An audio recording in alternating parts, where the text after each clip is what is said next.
A positive business mindset is one of the most critical indicators of a sustainable business and its success.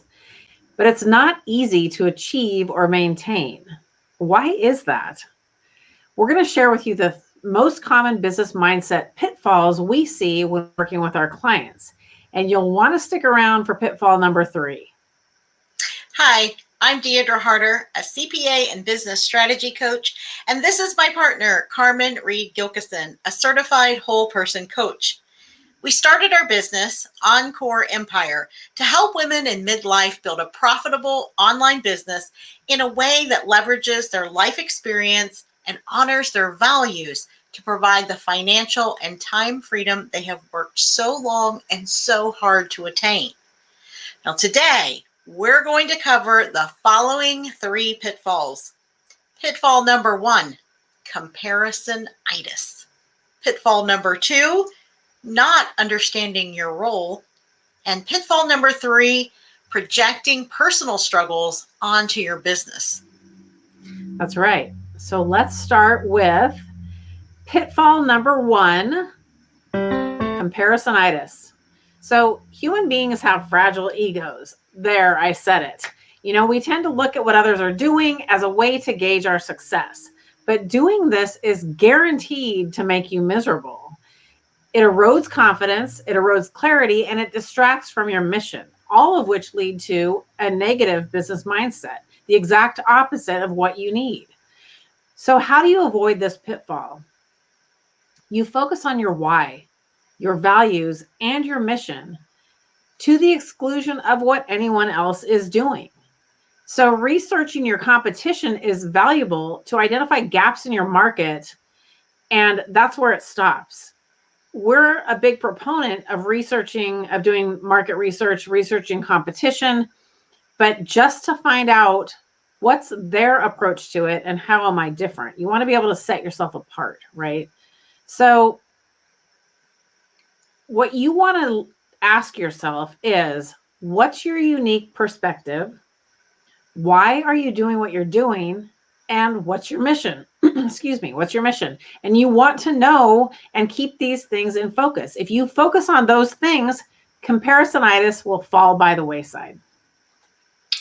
That's right. And pitfall number 2, not understanding your role. So what does that mean? Well, when you're an entrepreneur, you're running a business, not working a job. And you can be so mired in the day-to-day aspect of what needs to be done that you forget your role as a leader, a CEO, captain of the ship, whatever you want to call it.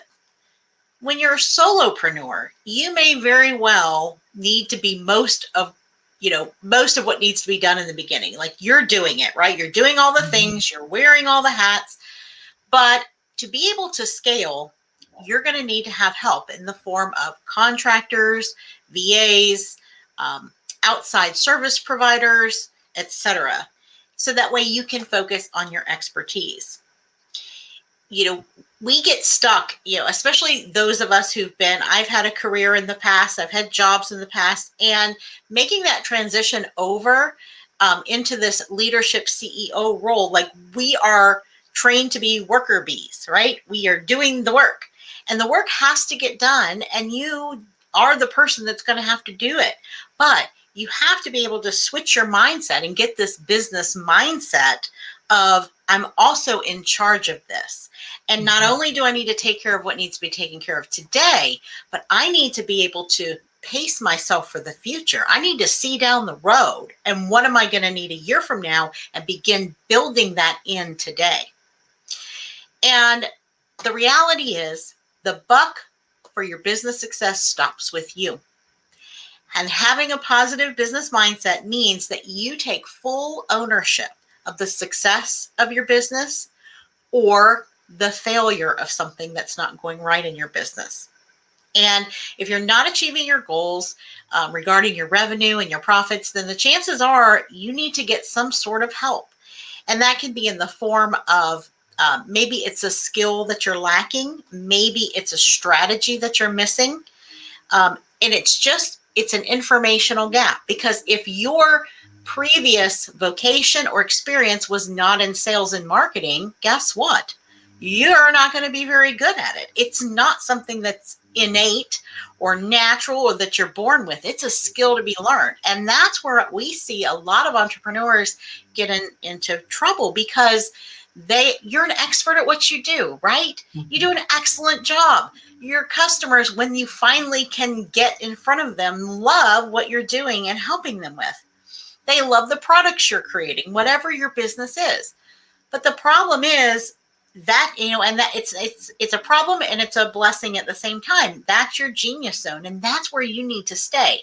But in the in the startup phase and the grow up stage of your business, you can't always be in that zone. So when you don't have the skill, don't put this pressure on yourself to try to figure it all out on your own. Get the help you need. Get a business coach, get a consultant, get an expert. If you had a serious medical condition, you're not going to try to self-diagnose and try all different things to try to fix yourself, especially if it's a life-threatening disease, right? You're going to go seek medical attention. You're going to the doctor, the expert. Well, your business is a living entity. And if you don't take care of it the way you take care of your body and give it what it needs and get it the help that it needs, guess what? It's going to die too. Now, as a business owner, you need to look at the cost of doing business in terms of investment instead of an expense. So when you're working on your personal finances, everything's an expense, right? It's just money out the door. But in a business, you can actually spend money on things that bring you a return on your investment. And therefore, that's why we call it an investment. And one of those things is getting that expertise, getting the guidance that you need. Around here, we like to use the term next level new devil. And that illustrates the fact that you don't know what you don't know. And as you grow, you will always have something to learn. No matter what level you're at, every time you want to reach the next level, there are going to be new things. And as a business owner, your focus should always be on investing in what you need right now to get yourself to the next level. Because if you're not moving forward and you think you're sitting still, you're not. You're actually slowly rolling down the hill. Now, resource management is critical to success. And this entails everything from physical resources, electronics, human resources, and the guidance that you need. And remember, you are not an island. You need to identify and implement the right resources at the right time to ensure your business mindset remains positive and that you are not struggling through and actually hurting your business growth. That's right. So pitfall number 3, projecting personal struggles onto your business. Now, this is something that happens without awareness. Oftentimes, our clients come to us with a sudden and severe lack of confidence in their ability to run their business. And it's like, wait a minute, who is this again? Because they are very driven and goal-oriented people who have mad skills, right? But they'll come to us and they'll be like, I don't think I can do this. I don't think I'm the person to be running my business, blah, blah, blah. And it's very interesting when this happens. And when we examine the root cause of this mindset shift, we inevitably discover that it's stemming from a personal challenge that they're dealing with. It has absolutely nothing to do with their business. But when that insecurity comes in, whatever the challenge is bringing up, maybe they aren't being aware of it at the time. I mean, it comes in without awareness. And so these feelings start creeping in and they just start projecting them onto, well, it must be the business. Because, being an entrepreneur and running a business is not an easy thing to do. So it's pretty easy to have that be your go-to to blame. Like, I must not be right for entrepreneurship. I'm feeling lack of confidence. But that's not the case. At Encore Empire, our approach is holistic for this very reason.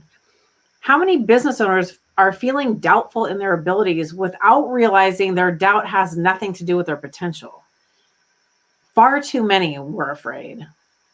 But by taking a holistic approach to foundational business strategy, we're able to identify the real cause for a negative mindset and give our clients quick relief so they can focus on making the impact on the world that they want to. And it's a huge relief to realize that, oh, I am still just as talented and able to run my business as I was before. This was just a misstep, right? So the bottom line here is that you need to be able to tend to your mindset and your vision so you can reach your full potential. That's right. And so I want to wrap this up with the things that we covered today and give you some action steps that you can take today to ensure that you're going to avoid these pitfalls in the future. And pitfall number one that we talked about was comparisonitis. And that's when, you start comparing yourself to other business owners, other business entities, models, what have you. And just remember that what you're looking at, it might be their year 7, and maybe you're in year 3. Okay, so you don't know where they're at in their journey, so you can't possibly compare yourself. So just to keep that in mind. And then the other way is to ask yourself these questions. Get a piece of paper out and write these questions. What is your unique perspective? And take this seriously. Like you hear people say all the time, get a piece of paper, write this down. But seriously, this will make a huge difference for you. If you answer these questions for yourself, you can always refer back to them anytime you're feeling that comparisonitis coming on. So what is your unique perspective? Why are you doing what you're doing? And what's your mission? Always go back to your why and your reason. And if you keep that in focus, you're going to avoid this pitfall altogether. Now, pitfall number 2 was not understanding your role as the leader, as the CEO, the captain of the ship. Now, to get this mapped out, here's an idea. Brainstorm the resources you need now. So again, use a Word document, Excel spreadsheet, piece of notebook paper, back of a napkin, whatever works for you. But brainstorm out the resources that you need right now. And then on the other side of that, or down below, write out the resources you envision that you're going to need a year from now. And that's going to show you, that's going to help you identify the gaps. Okay. And don't think about what can I afford to get right now. That is not what this exercise is about. This is like you determine what you need first, then you go get the money and make the money that you need to get that resource. That is how a CEO and captain of the ship thinks. Now, pitfall number 3 is projecting the personal struggles onto your business. Now, the best way to avoid this is to ensure that you become intentional about your self-care and also become aware of what these thoughts are and where they're coming from. Now, if you're always in reactive mode in your life, this is going to affect your business. You do have to slow down and take the time to think through why, if something doesn't feel right, why. You always have to come back to why is that and get down to the root of the problem. And one thing that's going to kind of help keep you out of this altogether is to do something to ground yourself on a daily basis. Now, it doesn't mean spend half your day. Okay, it can be something, if it's 10 minutes or 15 minutes, as long as you're intentional and you're doing something that's going to release anxiety, then it's going to make a difference. And I used to have a kind of a problem with this, taking time out, because when I get into work mode, boy, that's it. I'm laser focused and that's what I'm doing. But I've learned that the key to productivity are these very things. You reduce this anxiety that you feel, you take your 10 minutes, and you're going to come back and your next 50 minutes of that hour are going to be twice as productive as if you hadn't taken the 10-minute break at all. So right there's your gain. So things such as meditation, tapping, walks in nature, those kinds of things, whatever works for you that kind of grounds you in the here and now, in the moment, and kind of, let where you can just breathe. And those are the kinds of things that are going to keep you out of this pitfall. Now, if you're ready to ensure your business mindset is on point for success, you can book a free consultation call with us. And we're going to put the link down below. But we are here, and our mission and our goal is to help every female entrepreneur over 40 on the planet get the lifestyle of freedom and the financial freedom that they've worked so long and so hard to attain. And we will see you here next week. Bye.